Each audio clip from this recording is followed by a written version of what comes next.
Helmet ছাড়া কোনো লোক যদি মোটর সাইকেল চালায়, তাকে যদি পুলিশ কেস দেয়, সেই দায়টা কার? অবভিয়াসলি যে হেলমেট পরেনি তার।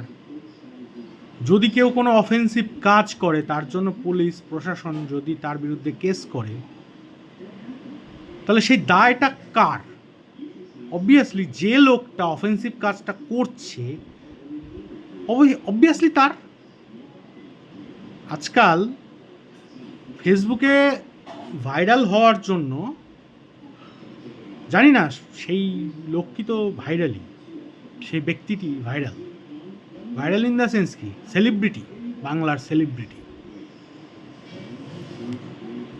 একজন গণ্যমান্য ব্যক্তির অশ্লীল ছবি ফেসবুকে ছাড়ছে, হাতে পোস্টার নিয়ে।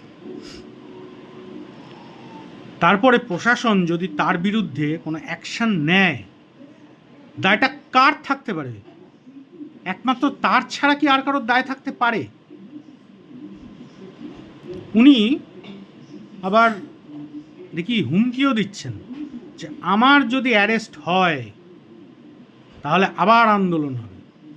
আন্দোলনের বক্তৃতা কি থাকবে? যে অমুক ব্যক্তি অশ্লীল ছবি ফেসবুকে শেয়ার করেছিল, সেই জন্য পুলিশ কেন অ্যাকশন নিচ্ছে? আপনি তো সাধারণ মানুষ, সাধারণ কোনো একটা ব্যক্তির অশ্লীল ছবি আপনি ফেসবুকে দিতে পারেন না, নিজের মতো করে অশ্লীল ছবি ফেসবুকে দিতে পারেন না।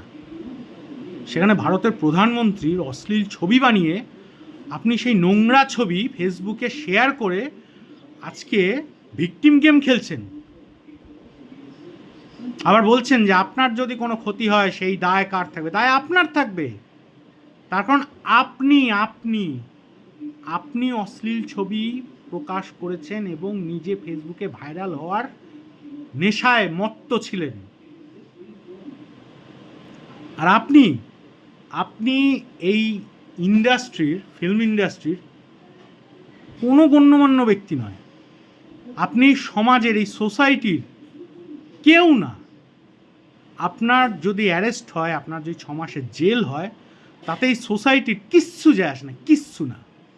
কারণ আপনি কেউ না, you are just a nothing. আর আপনি সেখানে দাঁড়িয়ে ক্ষমা চাইলেই হয়ে যায়, যে আমি প্রশাসনের কাছ থেকে ক্ষমা চাইছি, সাধারণ জনগণের কাছে ক্ষমা চাইছি যে আমার এই অশ্লীল ছবি দিয়ে এই রকমভাবে ভিডিও করা উচিত হয়নি। নর্মাল জিনিস।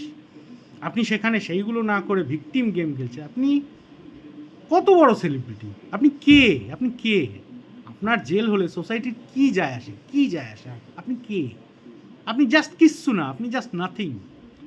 এটা বোঝার চেষ্টা করুন। নিজেকে ভাববেন না ওভার কনফিডেন্স নিয়ে, মানে নিজেকে ভাববেন না আপনি বিশাল জায়গায় চলে গেছেন। আপনি কেউ না। ক্ষমা চান, সাধারণ জিনিস। এর আগে আমাদের পূর্বতন যে মুখ্যমন্ত্রী ছিল, তার নামেও যদি কেউ কোনো অশ্লীল কথা বলতো বা অশ্লীল ছবি যদি প্রকাশ করতো, তার বিরুদ্ধেও পুলিশ কিন্তু অ্যাকশন নিয়েছে এবং ঠিক করেছে, নিয়েছে। আপনার বিরুদ্ধেও যদি পুলিশ কোনো অ্যাকশন নেয়, ঠিক নেবে। বোঝার চেষ্টা করুন। ক্ষমা চান।